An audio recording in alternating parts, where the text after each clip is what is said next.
Greetings and welcome, and thanks for popping in for one of my check-in chats, which I do infrequently, just dropping by and saying a few words.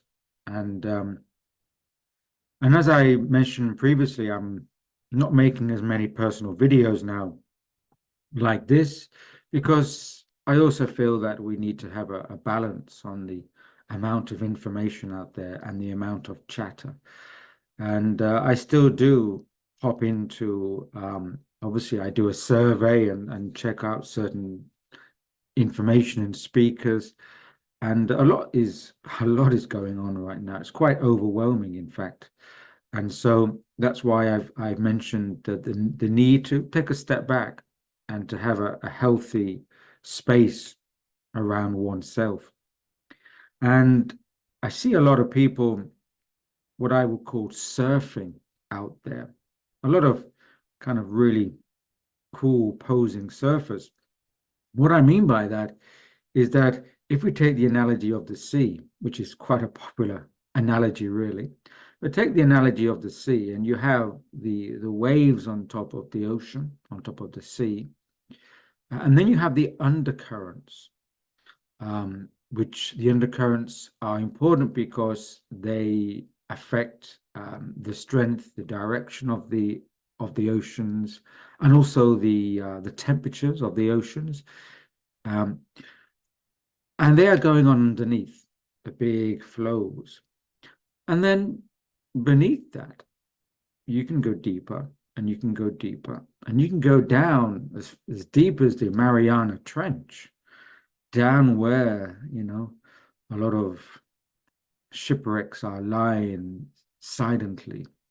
Or as T.S. Eliot would say, I was a pair of ragged claws scuttling across the floors of silent seas.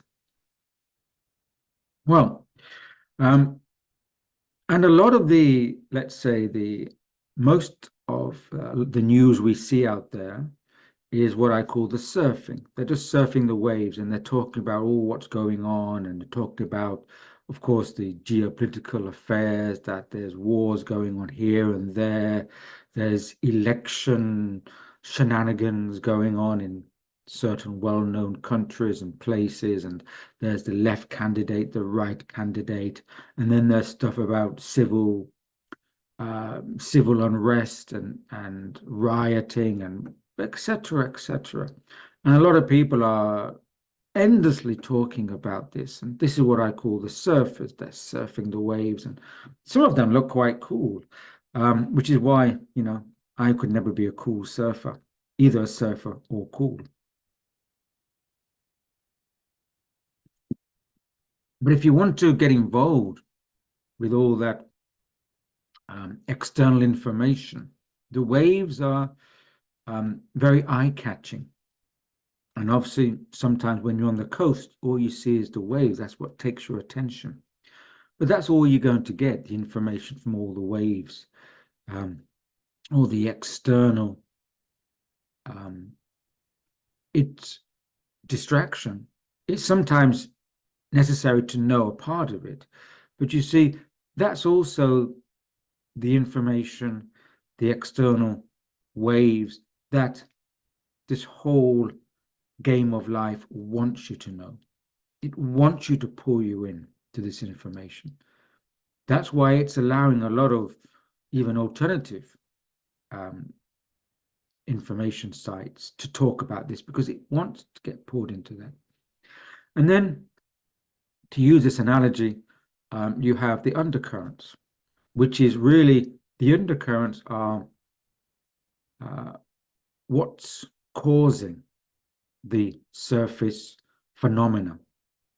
So when you have when you have directional currents, when you have a change in temperature, they affect the surface conditions. And these undercurrents are really what's playing the global game. So if you get behind these external events, you get to some of the reasons, the shadowy reasons why they're occurring. So again, to take the idea of warfare, you start to realize that there are certain groups that are using proxy wars to implement their agenda.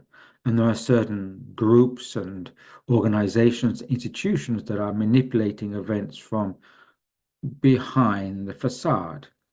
And this is also quite well known now and getting more known.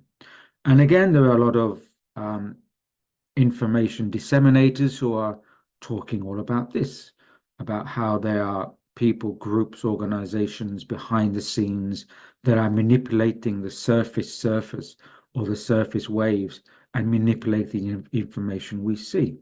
So we take a step back and we see that there are these undercurrents. And that's taking up a lot of time now, also on the internet. And also, actually, the game as it's being played even wants this information to be out there. Because if you're engaged and attracted and pulled in to these undercurrents, you may have a larger picture view of the reasoning for the surface phenomena, but you're still engaged in the physical side of life. You're still being pulled out of yourself to engage on the physical material world and the manipulations of the physical material world. But even though it's one step down in terms of the bigger picture of this information, it's still taking a person away from themselves and not into their own inner life, you could say, or it's distracting the attention onto the physical events of life and away from the metaphysical, non-visible aspects of reality. And then, of course, even though you are in the undercurrents, you're still getting pulled through the currents. If there's a storm, then the undercurrents are still a part of all this swaying and toing and froing. Of course, if you're on top of the waters, you're going to get hit by the storm. You're going to be bobbing up and down like a boy in the water. That's a sea boy, not a human boy. Or let's say a little boat on the water, bobbing up and down on the waves. You're going to get tossed hither and thither and everywhere. If you're the undercurrent, then you don't get tossed around because you're below the surface, but you're still within the sway of the currents. And then if you start to go further down in the ocean, the further down you go, the calmer it becomes.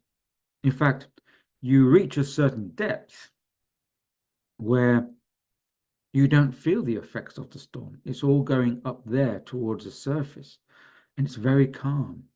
It's where the silent fish are swimming in the calmness down there. And if you get further and further down, it's completely separated from what's going on up there. And it's a kind of protection as well, because it's a different world. It's a different world. It's completely detached from the physical surface events of what's happening up there.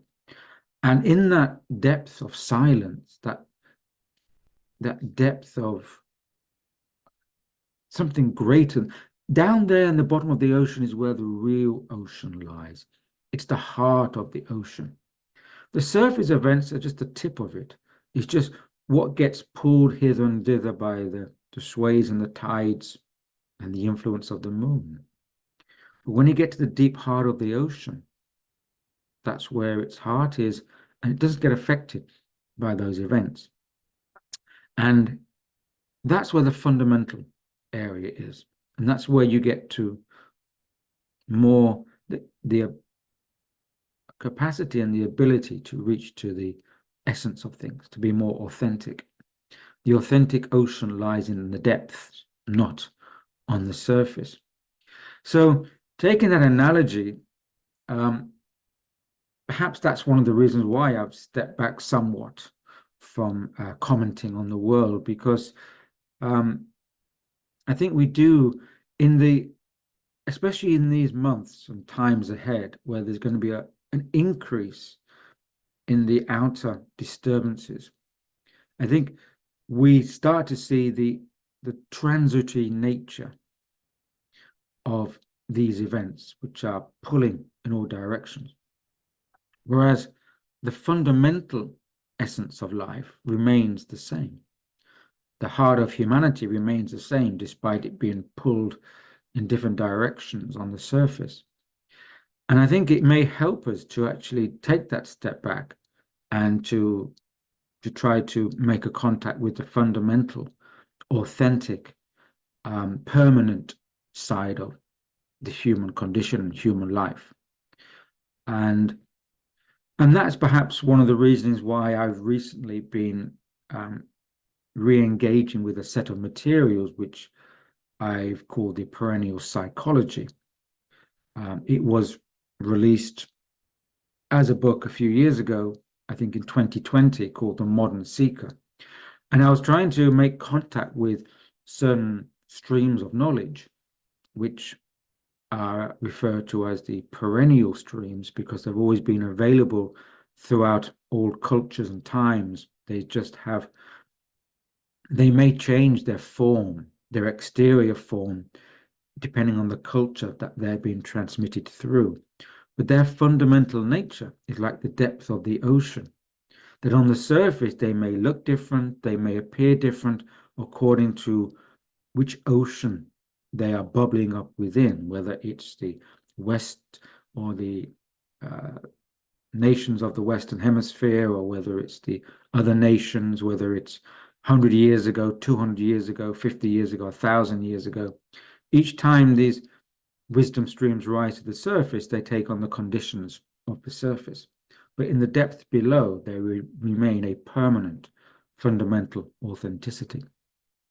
And so, return to those materials, I've been reissuing them both as essays on my Substack page and also as video audio readings here on my video site.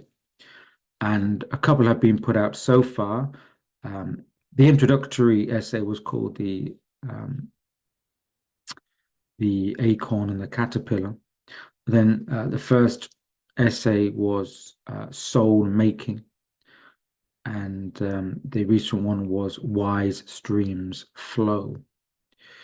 And and there'll be a continuation of them, and the next essay coming out about the same time as this video here will be called Through the Looking Glass.